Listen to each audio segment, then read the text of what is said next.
ঝালকাঠির নলছিটিতে দেশনায়ক তারেক রহমান ঘোষিত ৩১ দফা বাস্তবায়নের লক্ষ্যে জনসমাবেশ অনুষ্ঠিত হয়েছে।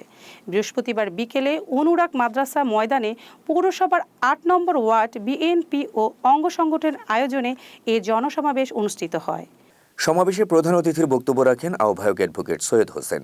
এতে প্রধান বক্তা হিসেবে বক্তব্য রাখেন জেলা বিএনপির সদস্য সচিব অ্যাডভোকেট মোহাম্মদ শাহাদাত হোসেন। সমাবেশে আরও বক্তব্য রাখেন উপজেলা বিএনপির সভাপতি অ্যাডভোকেট আনিসুর রহমান খান হেলাল, সাধারণ সম্পাদক সেলিম গাজী, পৌর বিএনপির সভাপতি মোহাম্মদ মুজিবুর রহমান। ৮ নং ওয়ার্ড বিএনপির সভাপতি আব্দুল শুক্কুর হাওলাদারের সভাপতিত্বে এ সময় বিএনপি ও এর অঙ্গ সহযোগী সংগঠনের বিভিন্ন পর্যায়ের নেতৃবৃন্দ উপস্থিত ছিলেন। সমাবেশে প্রধান বক্তা অ্যাডভোকেট শাহাদাত হোসেন বলেন, আগামী জাতীয় সংসদ নির্বাচনে বিএনপি বিপুল সংখ্যক আসন নিয়ে সরকার গঠন করবে। বিএনপি ছাড়া এদেশের কোনো মানুষের উন্নয়ন সম্ভব না বলেও মন্তব্য করেন তিনি।